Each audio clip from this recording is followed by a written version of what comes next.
नमस्कार। आज हम महाभारत की दो सबसे शक्तिशाली महिलाओं गांधारी और कुंती की कहानी में उतरेंगे। सोचिए, दो औरतें, दो फैसले, और इन दो फैसलों ने सिर्फ उनकी अपनी जिंदगी नहीं बल्कि एक पूरे साम्राज्य की किस्मत को हमेशा हमेशा के लिए बदल कर रख दिया। कहानी है हस्तिनापुर की, एक ऐसा राज्य जिसे एक वारिस की, एक उत्तराधिकारी की सख्त जरूरत थी। और इस पूरे राज्य का भविष्य अब उन दो औरतों के कंधों पर था जो शाही परिवार में शादी करके आने वाली थीं। दांव पर बहुत कुछ लगा था, बहुत कुछ।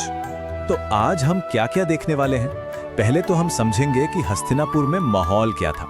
फिर हम गांधारी और कुंती दोनों की कहानियों में गहराई से उतरेंगे। और आखिर में हम ये देखेंगे कि कैसे उनके बिल्कुल अलग-अलग रास्तों ने एक ही अंजाम को, एक ही नियति को जन्म दिया। चलिए शुरू करते हैं। सबसे पहले ये समझना जरूरी है कि हस्तिनापुर के अंदर चल क्या रहा था, क्योंकि सारा राजनीतिक और पारिवारिक तनाव यहीं से शुरू होता है।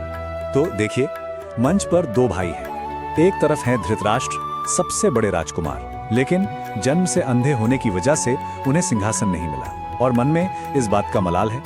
दूसरी तरफ है उनके छोटे भाई पांडु, जो एक बहादुर और सबके प्यारे राजा हैं। इन दोनों भाइयों के बीच की जो दरार है ना, यही वो कमजोर नींव थी जिस पर इन दो रानियों के विवाह की इमारत खड़ी होने वाली थी। और इस सब के ऊपर थी राजमाता सत्यवती। उनका बस एक ही मकसद था, कुरु वंश चलता रहे। और इस जुनून ने अगली पीढ़ी पर इतना ज्यादा दबाव डाल दिया कि उन्हें एक पुरुष वारिस पैदा करना ही होगा, किसी भी कीमत पर।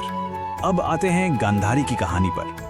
उनका फैसला सबके सामने लिया गया, एकदम खुल्लम खुल्ला और बहुत ही कठोर था। एक ऐसा फैसला जिसे पूरी दुनिया ने अपनी आंखों से देखा। सोचिए जरा, जब हस्तिनापुर से नेत्रहीन राजकुमार धृतराष्ट्र के लिए शादी का प्रस्ताव गांधार पहुंचा, तो गांधारी के परिवार को कैसा लगा होगा। ये उनके लिए एक झटके और बेइज्जती जैसा था। उनके भाई शकुनी का गुस्सा इस बात को साफ साफ दिखाता है। लेकिन कहानी में ट्विस्ट यहाँ आता है। गांधारी ने हालात को अपने काबू में ले लिया। अपने परिवार के खिलाफ जाकर उन्होंने भरी सभा में इस रिश्ते को स्वीकार कर लिया। ये पहली बार था जब दुनिया ने उनकी इच्छा शक्ति की एक झलक देखी। देखिए, गांधारी का फैसला कोई अचानक लिया गया फैसला नहीं था।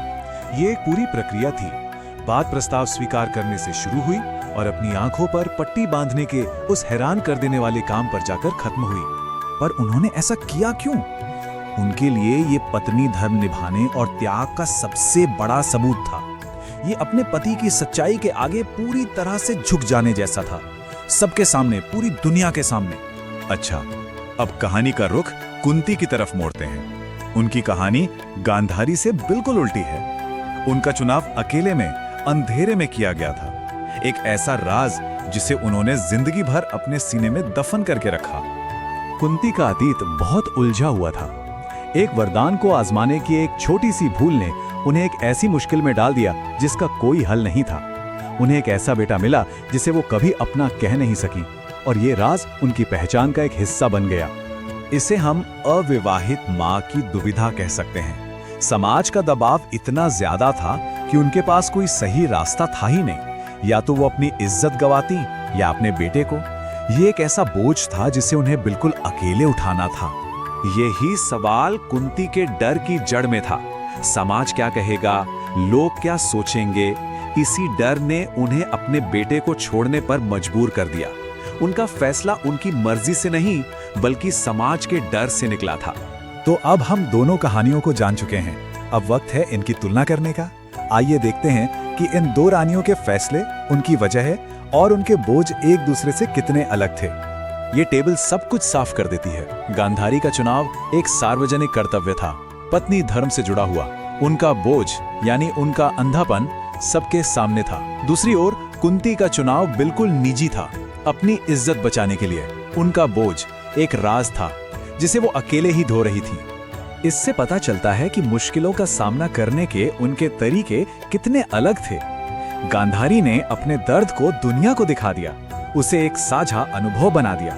वहीं कुंती ने अपने दर्द को अपने अंदर ही छिपा लिया, एक ऐसा जख्म बना लिया जिसे कोई देख न सके। अब हम देखेंगे कि कैसे इन बहुत ही निजी फैसलों ने फौरन ही राज्य में राजनीतिक और भावनात्मक दरारें पैदा करना शुरू कर दी हैं। ये सिर्फ निजी फैसले नहीं थे, ये आने वाले संघर्ष के बीज थे। यहाँ देखिए वारिस पैदा करने का दबाव कैसे काम कर रहा है। धृतराष्ट्र की जलन और असुरक्षा तुरंत सामने आ जाती है। कुंती के आने से पहले ही उनका मन सिंहासन की चिंता के जहर से भर चुका है।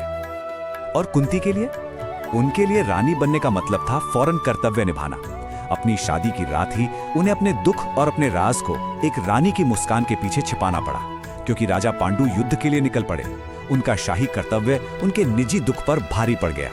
और हम इस चर्चा को इसी सवाल पर खत्म करते हैं। गांधारी और कुंती दोनों ने बहुत शक्तिशाली फैसले लिए, लेकिन वो भाग्य, कर्तव्य और समाज की बड़ी ताकतों से भी बंधी हुई थीं। तो क्या उनके फैसले वाकई उनकी अपनी मर्जी थे या एक पहले से लिखी हुई कहानी का हिस्सा? यही वो सवाल है जो महाभारत को आज भी इतना प्रासंगिक बनाता है।